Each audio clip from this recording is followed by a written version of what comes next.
Hello, and welcome to Be Still and Know.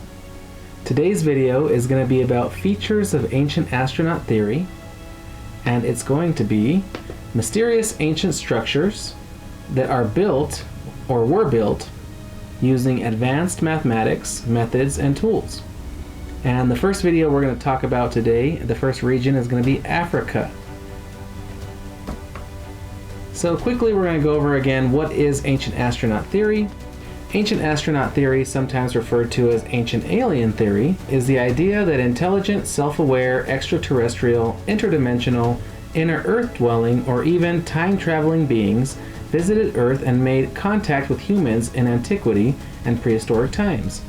Proponents suggest that this contact influenced the development of modern cultures, technologies, architecture, religions, and even human biology. A common position is that deities from most, if not all, religions are extraterrestrial in origin, and that advanced technologies brought to Earth by ancient astronauts were interpreted as evidence of divine status by early humans. So, the first structure that we're going to go over today are the pyramids at Giza. And they are in Giza City, Giza, Greater Cairo, Egypt. The Giza Pyramid Complex, also called the Giza Necropolis, is the site on the Giza Plateau in Greater Cairo, Egypt, that includes the Great Pyramid of Giza, the Pyramid of Khafre, and the Pyramid of Menkaure, along with their associated pyramid complexes and the Great Sphinx of Giza. The work of quarrying, moving, setting, and sculpting the huge amount of stone used to build the pyramids might have been accomplished by several thousand skilled workers, unskilled laborers, and supporting workers. Bakers, carpenters, water carriers, and others were also needed for the project.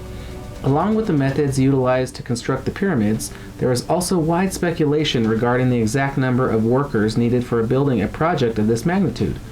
When Greek historian Herodotus visited Giza in 450 BC, he was told by Egyptian priests that the Great Pyramid had taken 400,000 men 20 years to build, working in 3-month shifts, 100,000 men at a time.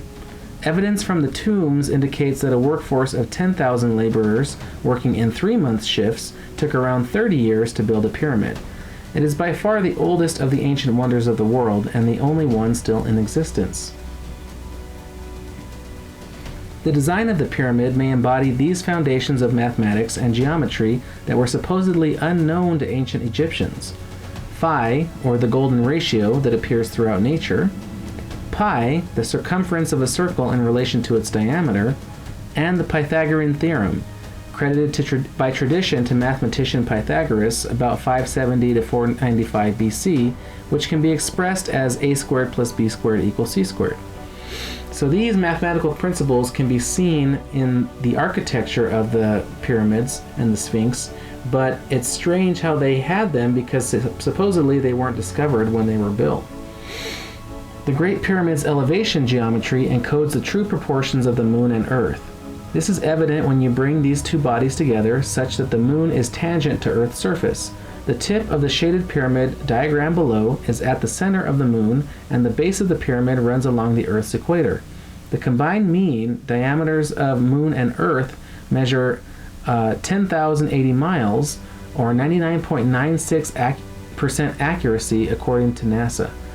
The architecture inside the Great Pyramid seems to be some sort of mechanism that caused a chemical reaction that could have been used to generate and disperse electricity or electrical signals, like a generator in a worldwide power grid.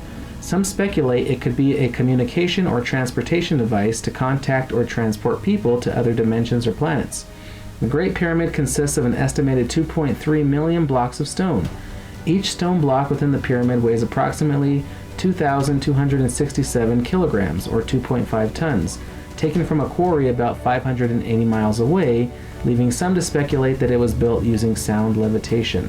So again, these are all ideas that are put forward by ancient astronaut theorists, and traditional archaeologists deny all of this. They say that these tombs were built by people, by hand, with ropes, dragging stones, and that they didn't really understand all the things that they were doing with mathematics that they say they did, and that this was a tomb built for a king or a pharaoh, an emperor.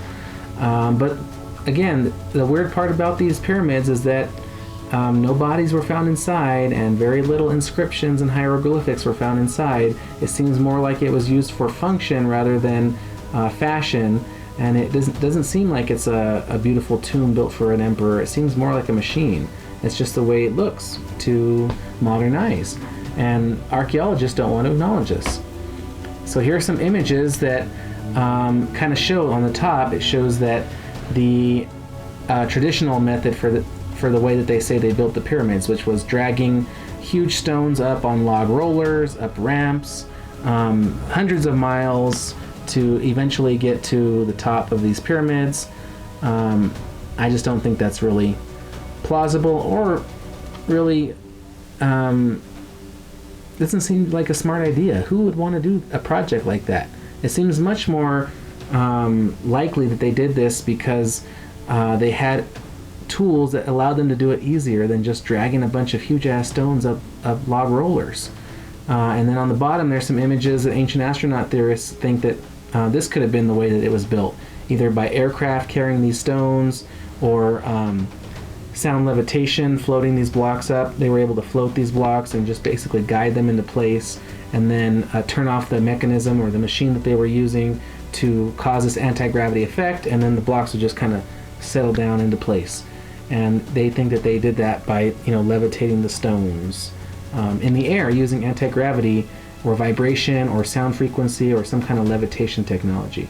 And a lot of the structures that I go over in my videos for this topic are going to be pointing towards that kind of technology, because these are huge stones, and who's going to want to do this? I don't think it would have taken 20 years. I think it would have taken hundreds of years or more, thousands of years, if it was really people just dragging huge ass stones.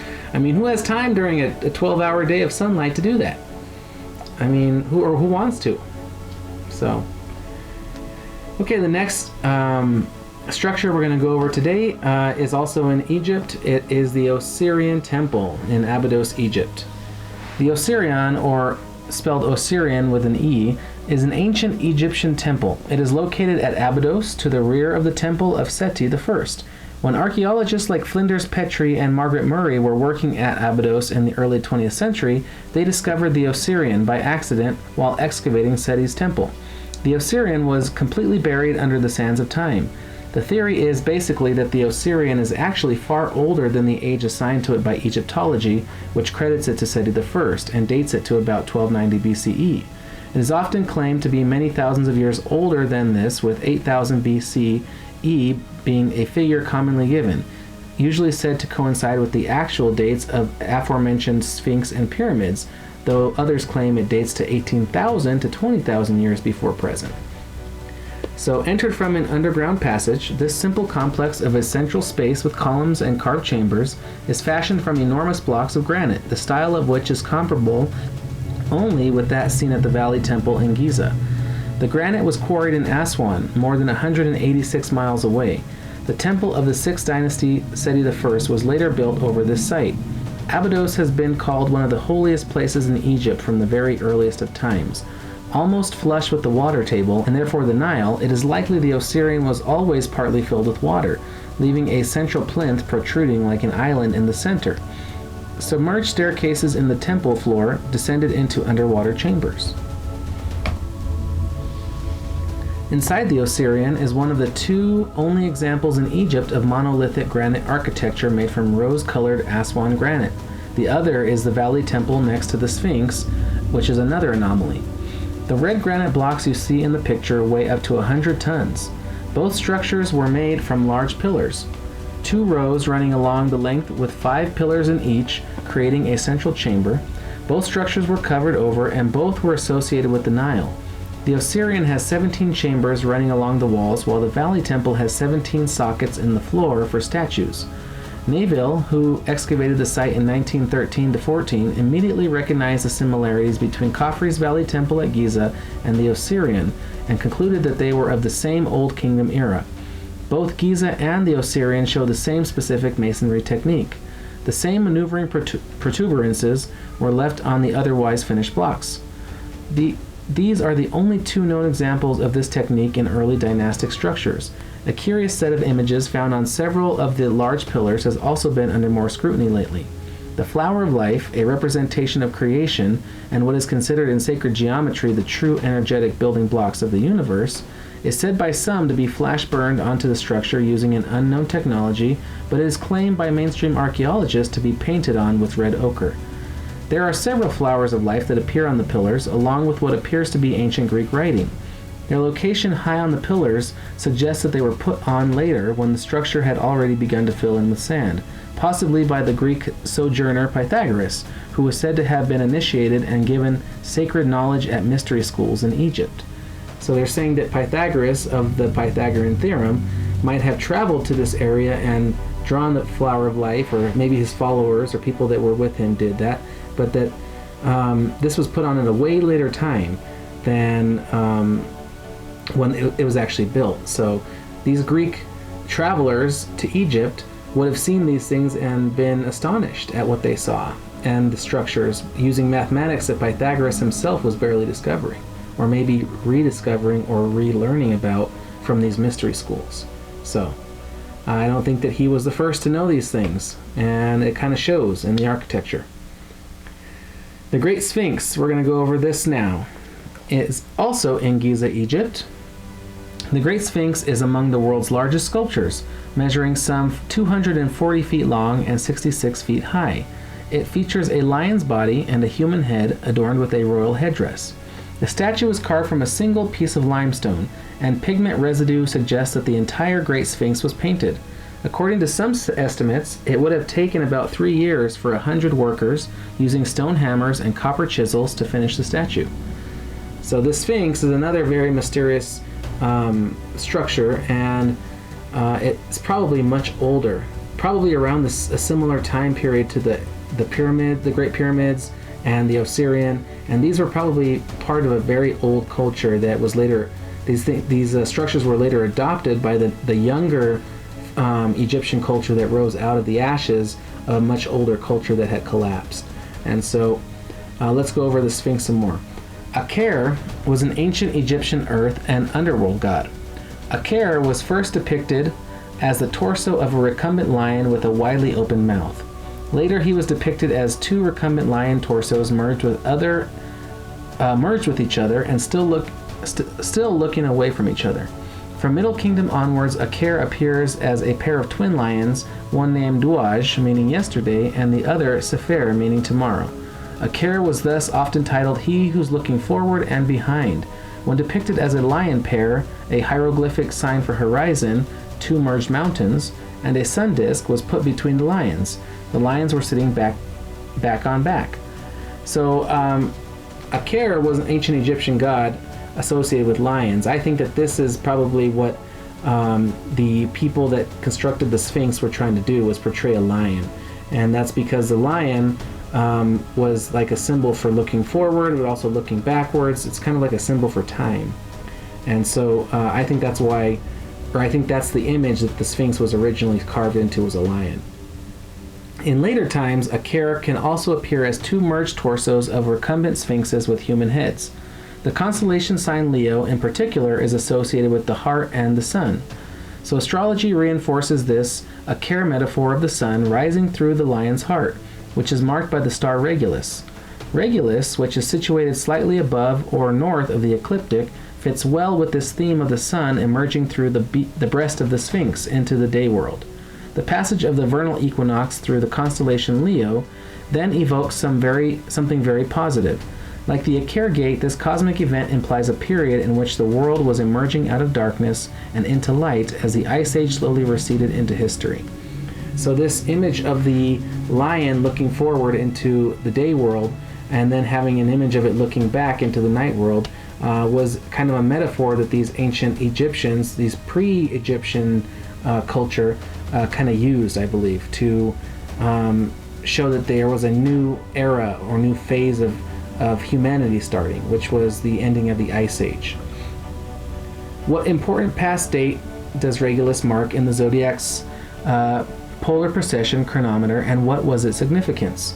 We find that at the vernal equinox, that the vernal equinox would have been aligned with the Regulus ecliptic marker on 9023 BC.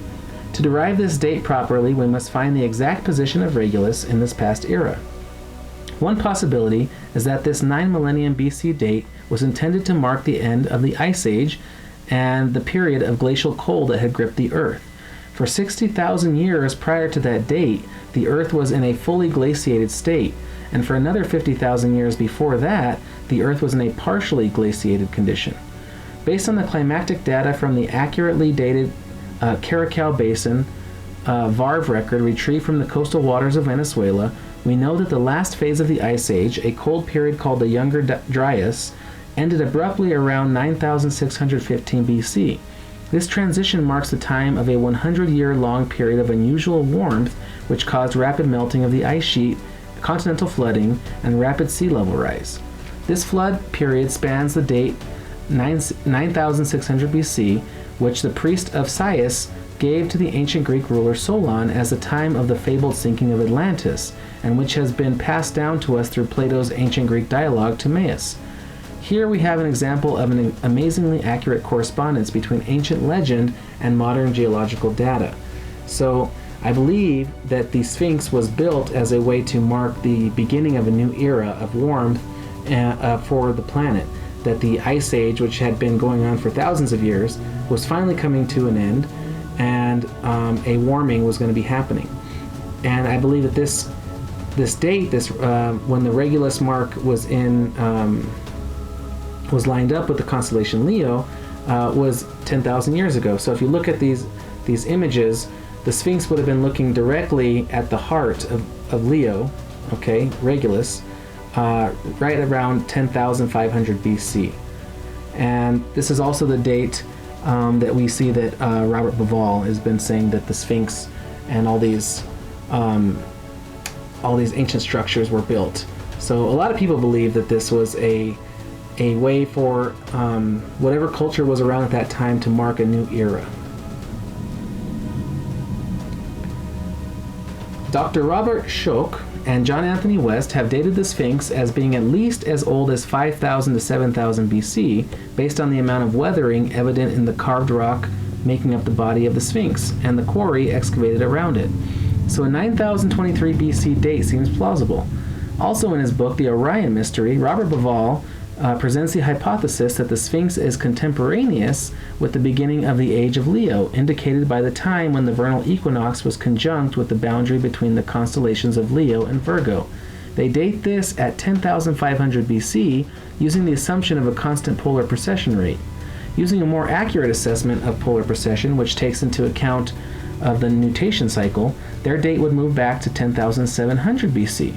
On this date, the eastward-facing Sphinx would have been gazing at the constellation of Leo, which at dawn would have been fully positioned above the horizon, its body reclining in a horizontal orientation. Terence Guardino agrees with this dating and suggests that the Sphinx was built to honor the age of Leo. He proposes that it was created during the period 8,100 to 10,800 BC, hence spanning our Regulus star date. This also fits better with the theory that the original head of the Sphinx was a lion and was recarved into the face of a later pharaoh trying to consolidate power, possibly Khufu.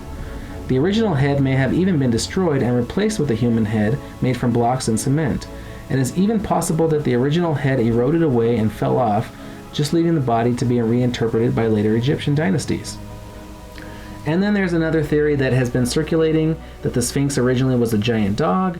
This coincides with the importance of dogs in Neolithic cultures, as well as the Egyptian mythology of the god Anubis, who guarded the underworld. But I don't really give into that theory. I believe that it was probably a lion that was originally carved. Researcher Roger Cunningham finds that the builders of the Great Pyramid have left a star constellation map in the ceiling of the air shaft that leads upward from the Queen's Chamber toward the pyramid's outer surface. The map appears to be engraved into the rock just above the Gattenbrink store, a name given to the stone plug that blocks the upper end of the air shaft and which has the remains of a copper handle embedded into the rock plug. The available photo of the shaft ceiling is a bit fuzzy since high-resolution photos have not yet been released by the National Geographic Society. However, according to Cunningham, the ceiling displays a map of the ancient sky as it would have been seen in around 9,200 BC to give or take 400 years. The error range reflects the uncertainty in knowing the date when the constellations would have been arranged in this fashion, based on the use of a computer program to regress the constellations to their ancient positions. Cunningham concludes that the builders of the pyramid had left this map intentionally as a time capsule message marking the date of the pyramid's construction. As we see within the stated error range, this date matches that of the Regulus time marker. So even in the pyramid itself, it looks like they have given us a map of what the stars look like at that time, which dates back to around 10,000 BC. Again, further proof that this was probably built as an ancient time marker, and the pyramids are probably built by the same people around the same time. And yeah, so here's an image of what the Sphinx might have looked like underwater during some of that glacial melting. And then there's also some of the dates here on this map of when the flooding and the very high intensity cosmic rays would have melted the ice from the glaciers. And as you can see on the top, it says some of these dates Göbekli Tepe of when that would have been built, the Regulus star dates right there, the constellation map date from the pyramid, and then the Atlantean flood date that we hear about from Plato, and then it kind of just shows how those all are around the same time when this glacial flooding and melting is happening, before the warming happens. So isn't that amazing how it seems like all these dates are starting to line up with a certain time period for the Earth, and it's a very geological date, which is the Ice Age ending. And then on the left here we see it's a very controversial image from Mars, which appears to show a Martian Sphinx, a 100-foot high Martian Sphinx. And take that with for what you believe and with a grain of salt, but I believe that the culture that started Egypt, or what came before Egypt, was probably from a different star or a different planet, and could have been had a little base or a subset of that culture on Mars. And they've found what looks like pyramids on Mars, sphinxes, things like that, obelisks. So it would make sense that a very ancient culture could have gone from planet to planet, spreading and making colonies. We've made colonies as humans on different continents as we spread out from different areas. So that's just seems like nature. Life spreads. All right, let's talk about obelisks. Obelisks are worldwide, and they are stone pillars, typically having a square or rectangular cross section and a pyramidal top, set up as a monument or landmark. Most obelisks are tapered monolithic pillars, originally erected in pairs at the entrance of ancient Egyptian temples. The Egyptian obelisk was carved from a single piece of stone, usually red granite from the quarries of Aswan. It was designed to be wider at its square or rectangular base than its pyramidal top, which was often covered with an alloy of gold or silver called electrum. All four sides of the obelisk shaft are embellished with hieroglyphics that characteristically include religious dedications, usually to the sun god, and commemorations of the rulers. The way that the Egyptians raised these 400-ton blocks of granite is up for debate and speculation. And one of the reasons I included this in the African video is because a lot of the obelisks that we see around the world were actually originally located in Egypt and in Africa, and they were taken by the Romans to other parts of the world when they conquered Egypt. And it's a very sad history, but a lot of them did originate in Egypt. But there are some that were made in other parts of the world. So here's three from the first page that we see here, and we have one in Paris, the Luxor obelisk, which was removed from Luxor, Egypt in 1831 and re-erected in the Palace de la Concorde in Paris. So as Europeans started to conquer different parts of the world during colonization, we see that some of the things that they would take were artifacts, and obelisks were one of them, and they would take them and put them in different parts of Europe and other parts of the world.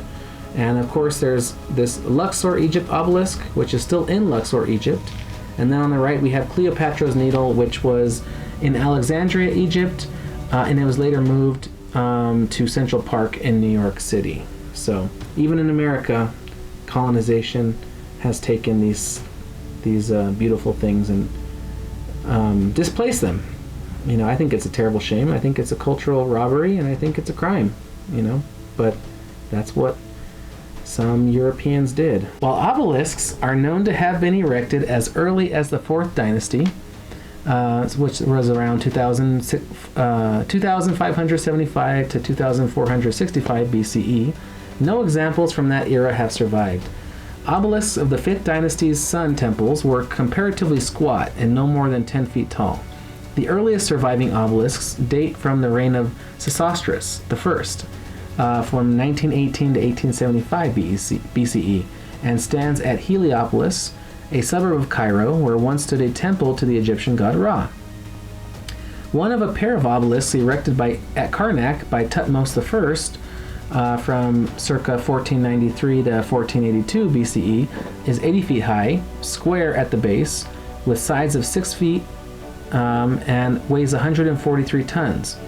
There are a number of ancient Egyptian obelisks standing in Rome, in fact 13 of them.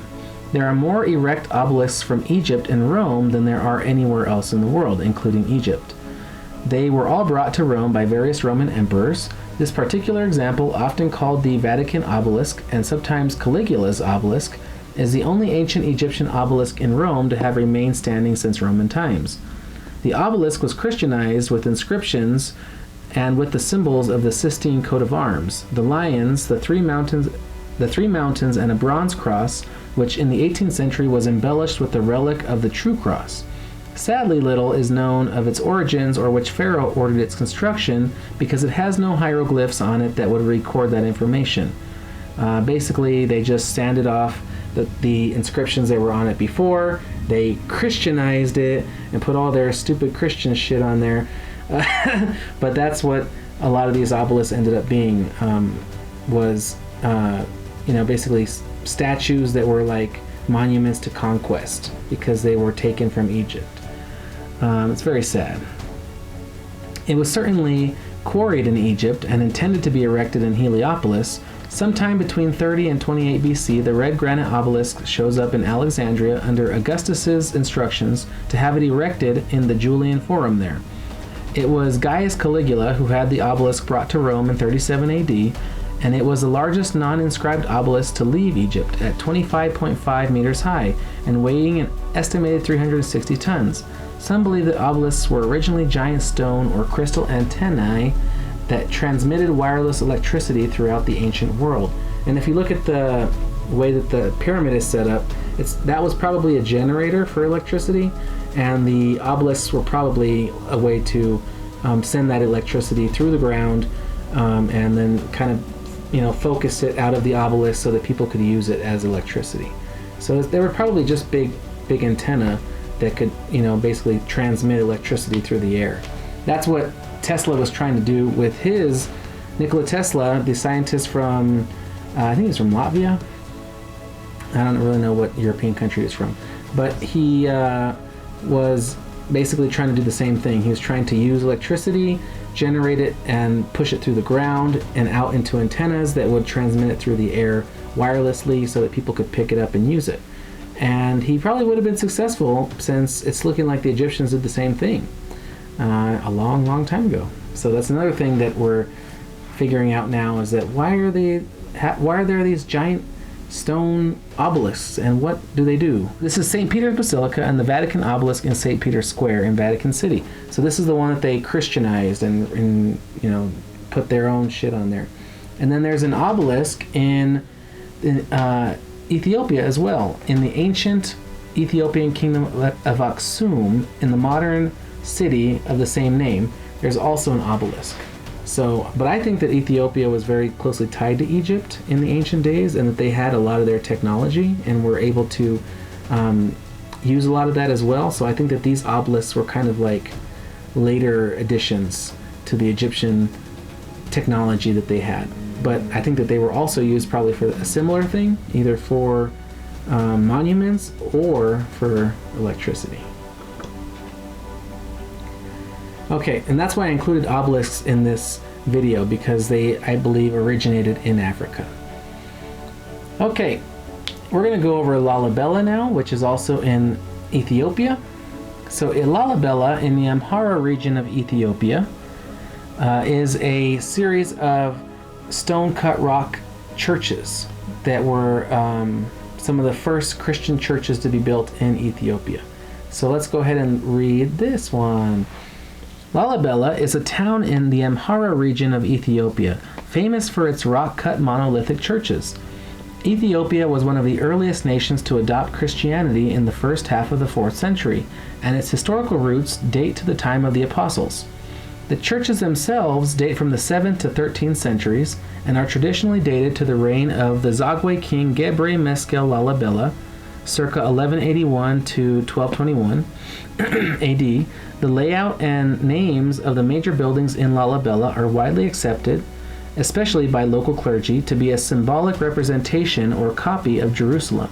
This has led some experts to date the current church forms to the years following the capture of Jerusalem in 1187 by the Muslim leader Saladin. The names of several places in the modern town and the general layout of the rock-cut churches themselves are said to mimic names and patterns observed by Lalibela during the time he spent as a youth in Jerusalem and the Holy Land. And this church on the top here is Beit Medan Alem.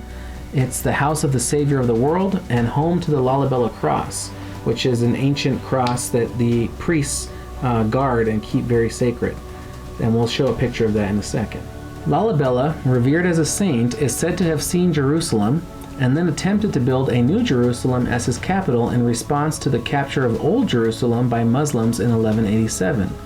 Each church was carved from a single piece of rock to symbolize spirituality and humility. Christian faith inspires many features with biblical names.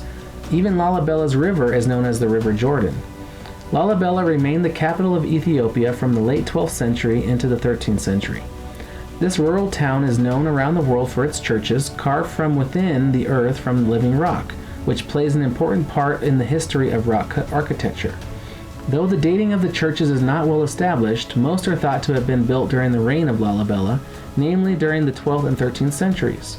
And here is Beit Golgotha, aka Beit Mial or Mikael, House of Golgotha Mikael, known for its arts and is said to contain the tomb of King Lalibela. So that's basically for the Archangel Michael, is what that was built for, or named after.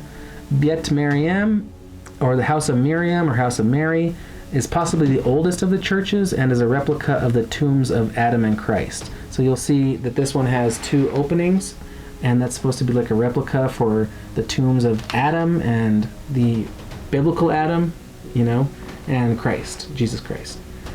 So this is kind of like a symbolic city that was built to honor these stories from the Bible and Hebrew and Judaic culture, but it was built in Africa by an African king, so it's kind of like an homage to that religion.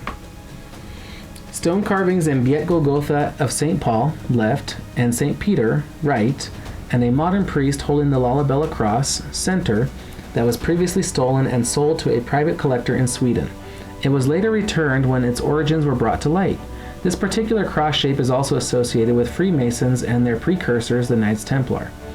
So this cross shape being here with these panels with these priests representing the apostles kind of points to maybe Freemasons being involved with this construction. This shape in particular of the cross is very similar to what the Knights Templar and the Freemasons used to use for their cross shapes. So a lot of people are thinking now that this might have been a Freemason inspired or assisted site. According to local legend, in the 12th century in the mountains of Ethiopia, a prince was born amidst a cloud of bees, but not one bee stung him. "The swarm is a sign," said the queen, "that armies will one day serve him." Convinced that her son would be king, the queen named him Lalibela, meaning the bees know he will be great. As a boy, Lalibela trekked to the Holy Land and followed Jesus' footsteps throughout Jerusalem. Back home, young Lalibela spent hours alone, praying and fasting. As he grew up, he also grew in faith. First in line to the throne, Lalibela's older brother Harbe became king, but he too believed that the swarm of bees meant that Lalibela would rule. One sleepless night, a jealous Harbe hatched a plan. He had his servants stir poisoned hemlock into juice laced with honey. A servant offered the goblet to Lalibela, who drank the potion. The poison was weak, though, and it did not kill him. Instead, Lalibela fell into a deep trance. He appeared near death. His mother sobbed at his bedside. She not only feared losing Lalibela, but suspected that Harbe was to blame. The family gathered around Lalibela, but had no luck in waking him. His spirit had fled with angels, who whisked him to heaven. So this is the legend of how King Lalibela came to be, and it continues on the next slide. But here are some more churches. This is Beit Debre Sina, the house of Mount Sinai. It's a joined structure with Beit Golgotha left, and Beit Meskel, which was the house of the cross, which is the one right above. And then on the right hand side is a priest holding a book which has the ancient story of Lalibela written in it. And that picture that he's holding is supposedly Lalibela and his mother holding him. So a very similar imagery to the Mother Mary holding Jesus at birth and having this kind of divine or special guided son that's meant to be a ruler. In heaven, Lalibela walked from room to room, each grander and more glorious than the last. Then he heard God's voice. "Build a new Jerusalem," he commanded, "a heaven on earth." God described a cluster of churches all carved from solid rock. He told Lalibela how to carve the shrine and promised to guard and guide him. Lalibela's spirit took to the wilderness and flew with an angel to the Holy Land. There, Lalibela came to see himself not as a ruler, but as a servant of the cross. Meanwhile, Jesus came to Harbe in a dream. "Make amends with Lalibela," he commanded, and stepped down from the throne. Saddled with guilt, Harbe begged God to spare Lalibela's life. 3 days later, Lalibela awoke and told his family of his divine mission to build rock churches. Harbe bowed down and begged Lalibela's forgiveness. The two brothers rode mules to the city of Roha. Harbe gave up the throne and Lalibela became king. His royal name became Gabra Maskal, meaning servant of the cross. Lalibela wasted no time in enlisting stonemasons, possibly Freemasons or Knights Templar, and he forbade them to use wood, mortar, bricks, or dressed stone. "Each church," said Lalibela, "should be sculpted from a solid rock hill, and the base of each church is to remain rooted in the living Mother Rock." And here is Beit Denegel, the House of Virgins above, and Beit Georgis, which is the House of St. George, the Church of St. George, thought to be the most finely executed and best preserved church. So this is the one that is in the shape of a cross from the sky if you look above. And it's just amazing. It's beautiful. The workers could not believe their ears. "The king must be mad," some whispered. "Impossible," others muttered. Despite doubts, the stonemasons aimed to please their king. First, they sank a deep rectangular trench in the rock to lay bare a huge block of stone surrounded by a pit. Then they began chiseling out the church. Working from the top down, they dug out the inside of the church. At each level, they carved the inside and the outside of the church before moving further down. Angels worked beside them. The stonemasons dug underground, using bronze mirrors to reflect sunlight and lamplight. The men worked long hours. At night, while the men slept, angels worked in the darkness. Each morning, more rock had been removed than the night before. The churches rose at a miraculous speed, and Lalibela saw every minute of the progress. He did not close his eyes, not even to sleep. He had promised to see God's vision through.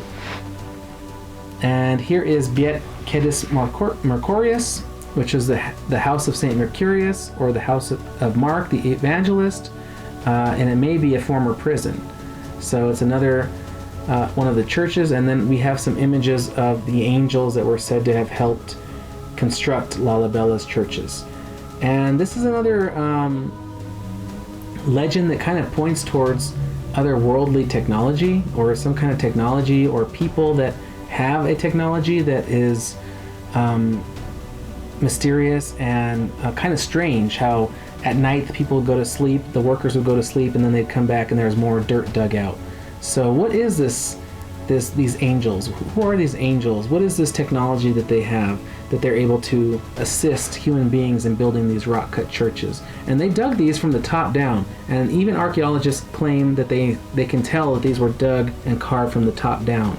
So just imagine, you're a person from the past, you don't have sonar, you don't have ground penetrating radar that can go down and see what kind of rock you're dealing with. Maybe that rock gives out halfway and you don't have enough rock to complete the church.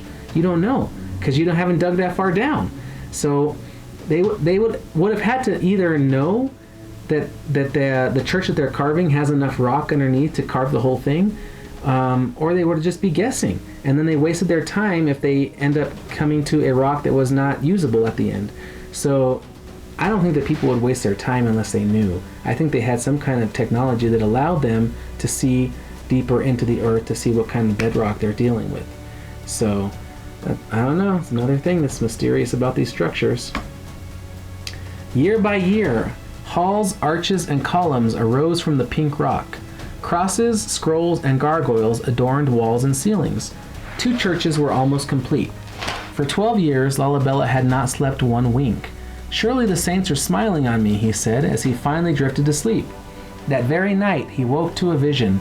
It was St. George in full armor atop a white horse.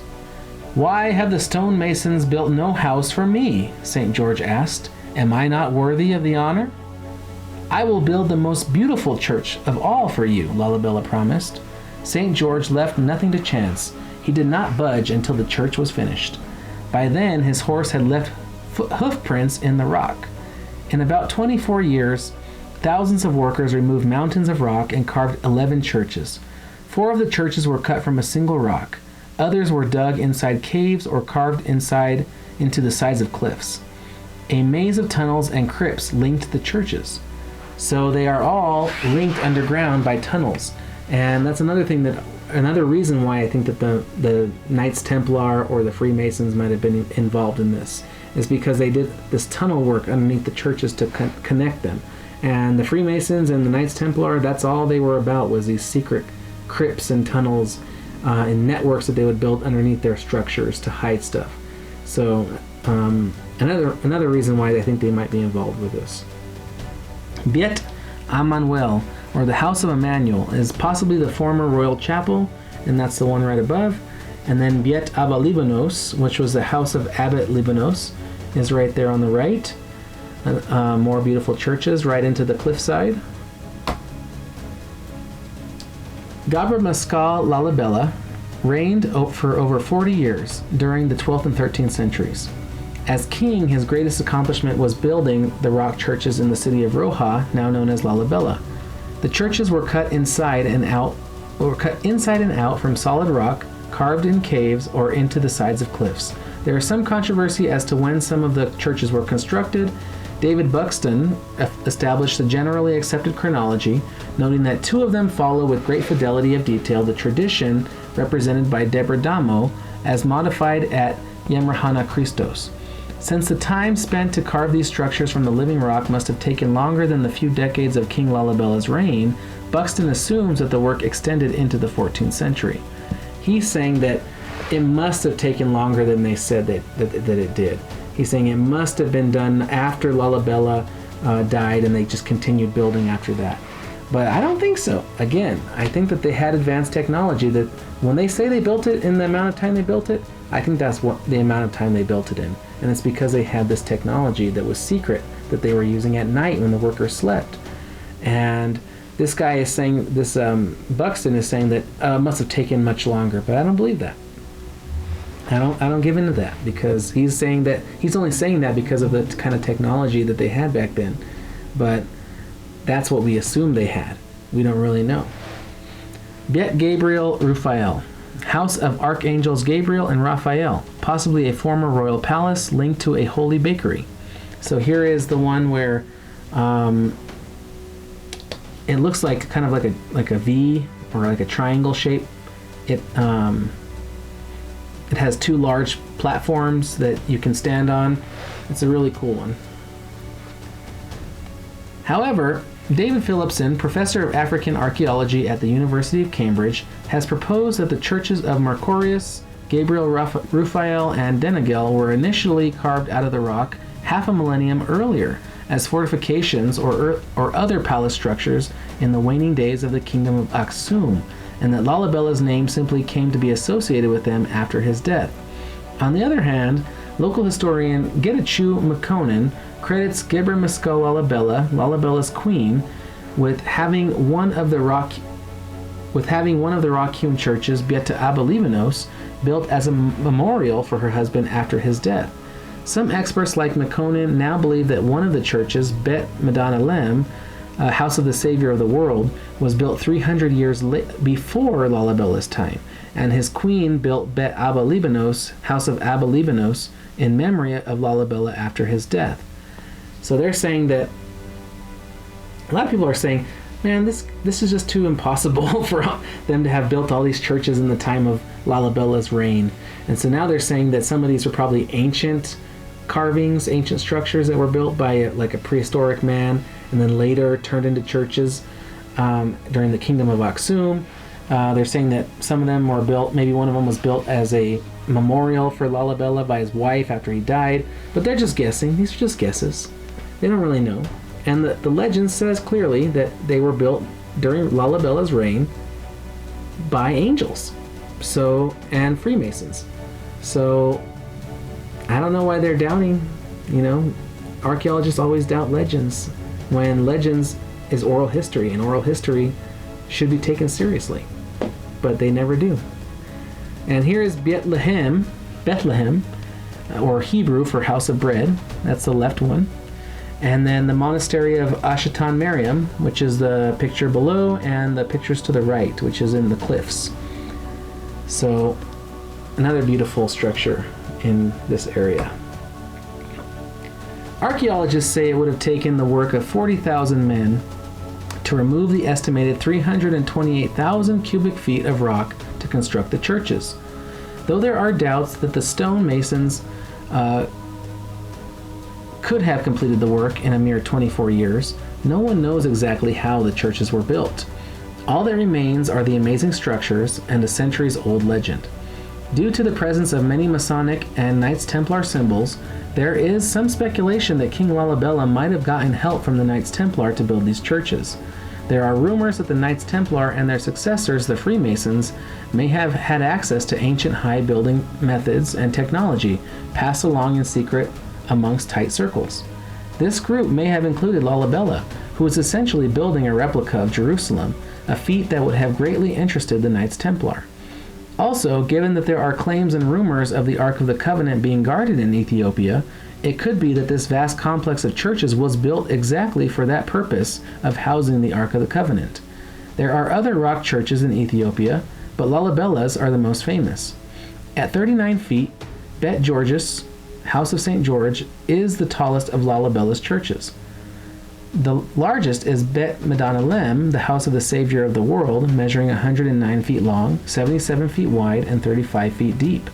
There are several other churches in the vicinity, the churches of Bilbala district, including the beautiful built-up cave church of Yemerhana Christos, the tiny rock church Arbatu and Setsa, Bilbala Georges, Bilbala Cherkos, and the church of Sarsana Mikhael. Yemerhana Christos Church was possibly 11th century, built in the Aksumite fashion, but within a cave, are the images on the left. So is another cave church, and then the middle is just the sight from the air, and then the right is is a priest reading through the light of a cross, which I thought was a beautiful picture, and he's probably reading the Lalabella legend, that ancient book. It's beautiful. It's a beautiful sight. It's a beautiful story. It's amazing. It's almost seems impossible for the time period and the tools that were supposedly available. And it's another reason why I think that the Ancient Astronaut Theory has a lot of proof that's right before our eyes. So we're going to stop there for today with Africa. Thank you again for joining me for this video. Again, if you like the kind of videos that I'm putting out and you want to help support me to do this more often, to get better equipment, to get better at editing and have more time to do this, please subscribe. Please consider supporting me. I have many ways you could support me through PayPal or through Cash App, things like that. You just have to click on my links on my YouTube channel. But again, thanks for joining me for this video. And no matter what comes your way, it's going to be a great day. Thank you. See you later.